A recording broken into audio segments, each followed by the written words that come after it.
Buenas tardes. Ante todo, agradecer la presencia de tantísima gente. La verdad es que la nueva moneda de Internet yo creo que atrae bastante a todo el mundo. Y quería comenzar precisamente con lo que comentaba Javier, que ¿qué es esto del dinero virtual? Porque estamos muy acostumbrados a ver todo tipo de cosas que consideramos dinero, que al fin y al cabo es riqueza. Entonces, la pregunta de María es, habitualmente, por ejemplo, tenemos cosas como, por ejemplo, esto, que es un ticket restaurant. Uno diría, ¿esto es dinero virtual? ¿Esto es dinero real? Pues yo esto lo puedo utilizar en ciertos establecimientos y pagar con ello. Me lo aceptan como si fueran euros. Tenemos un cheque de Bitcoin, por ejemplo. No sé si esto será de dinero o no. A lo mejor tiene mucho más dinero que el que acabáis de ver actualmente. Tenemos, por ejemplo, un billetito verde, son dólares australianos. Es plástico, básicamente. Decimos, bueno, pero esto sí que es dinero de verdad, ¿no? Bueno, no lo tengo yo tan claro. Y luego tenemos, por ejemplo, una moneda, en este caso de Bitcoin, que dices, pero si Bitcoin me han dicho que es virtual por todos los sitios. Bueno, pues aquí hay una representación de lo que hay un Bitcoin. Entonces, realmente, de todas estas, la duda sería, bueno, pero los billetes, sean euros, dólares americanos, australianos, lo que sea, esto sí que es real, ¿verdad? Pues no. Esto solamente es una representación de que alguien que te dice que es el gobernador del Banco de Australia, te dice, si tú lo llevas esto, te van a deducir una deuda correspondiente a la cantidad que te ponen aquí, básicamente. Es decir, es una promesa de deuda, nada más. Y como estos, en el mundo, digamos, cada vez que estamos hablando de billetes físicos como estos, realmente billetes físicos en moneda, tan solo hay un 3% que está impreso. Todo lo demás es lo que estamos acostumbrados los tecnólogos a ver unos y ceros en una cuenta de un banco. Eso es el dinero de verdad.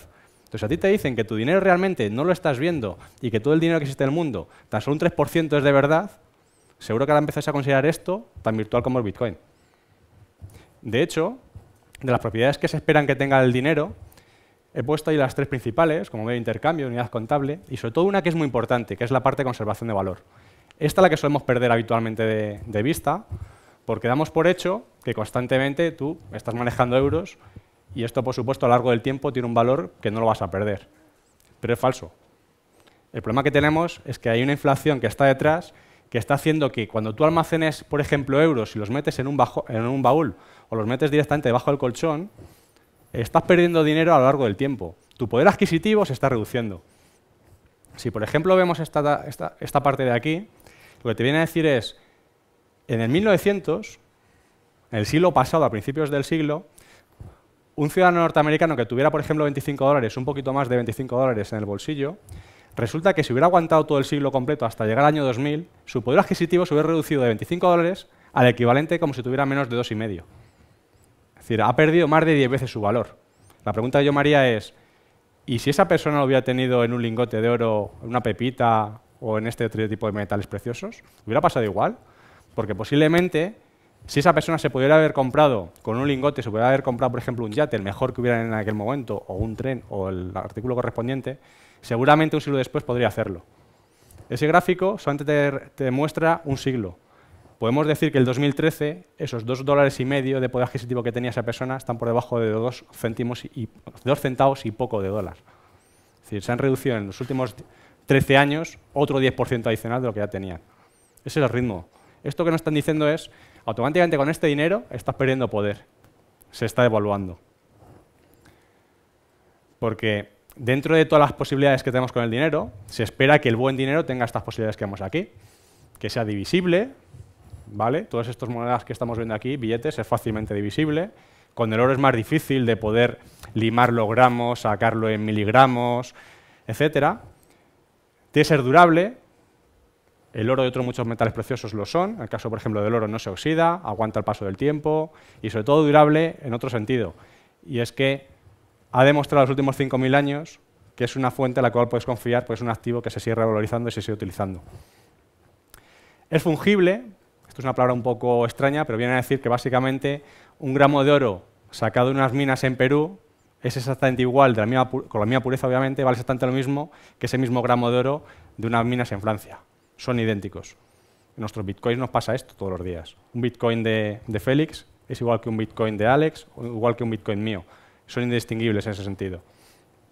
Y la propiedad más importante que he destacado es que es escaso. Esta es la clave que hace que para mí, en particular, esto no sea dinero, no es un buen tipo de dinero, y esto sí lo sea.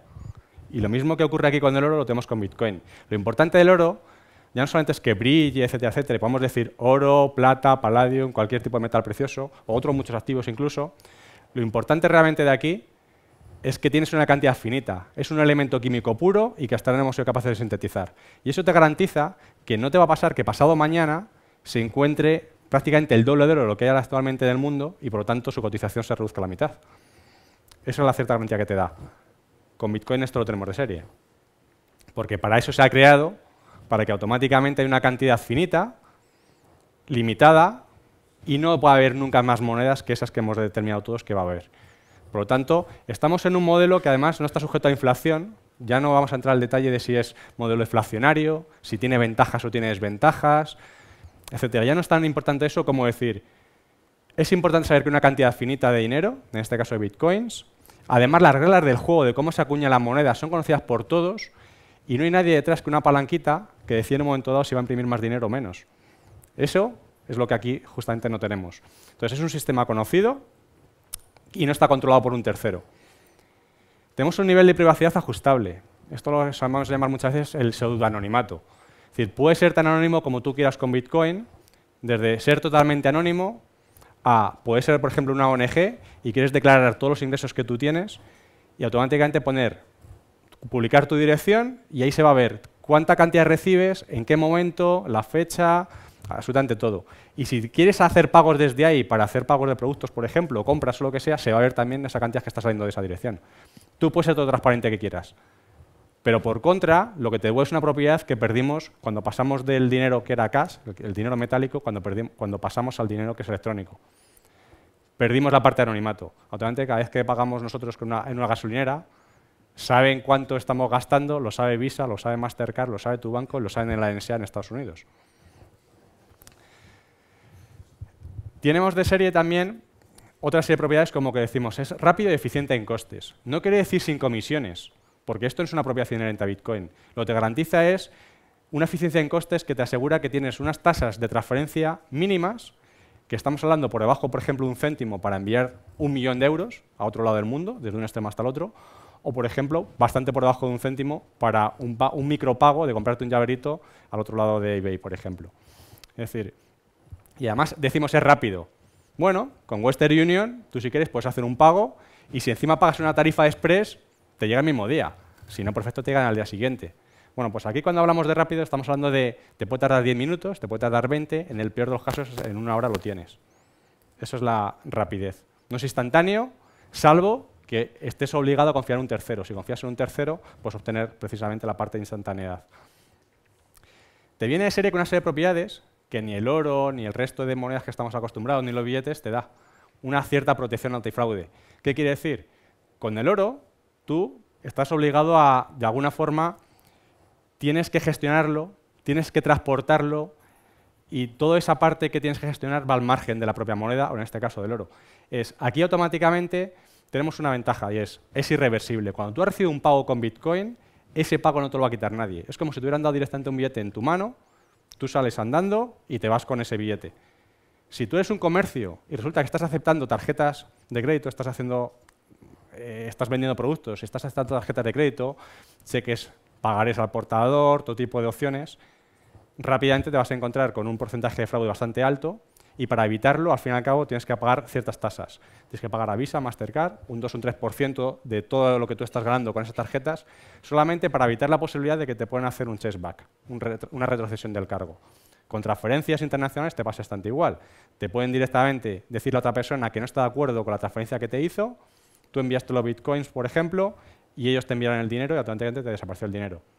En caso de Bitcoin, tú tienes la garantía de que están ahí. Y además tienes otra propiedad muy interesante, y es que con el oro, tú tienes que comprobar que el oro que te han dado es auténtico. ¿Qué haces? ¿Lo pesas? ¿Lo utilizas metales? O sea, ¿utilizas productos químicos para comprobar la pureza del metal? Aquí no. Aquí con Bitcoin, esto está directamente en el propio protocolo. Tú sabes que te ha enviado un Bitcoin, no tienes que hacer nada y te garantiza que ese Bitcoin es de verdad, es auténtico, es gastable. Eso te viene de serie. Y luego vienen un par de propiedades que considero que son quizá todavía más importantes que estas, porque de aquí se derivan muchas cosas. Es abierto y es universal. Con abierto, en el máximo sentido de la palabra, desde es un protocolo abierto, está basado en software libre, es open source, las personas que diseñaron esto o la persona que lo diseñó lo dio al mundo a conocer, no gana nada a cambio en ese sentido. Totalmente abierto, interoperable, puedes crearte pasarelas de pago con Bitcoin, puedes desarrollar sobre él. Y universal, ¿qué quiere decir? Puedes pagar o recibir dinero en Bitcoins, estés en el país que estés.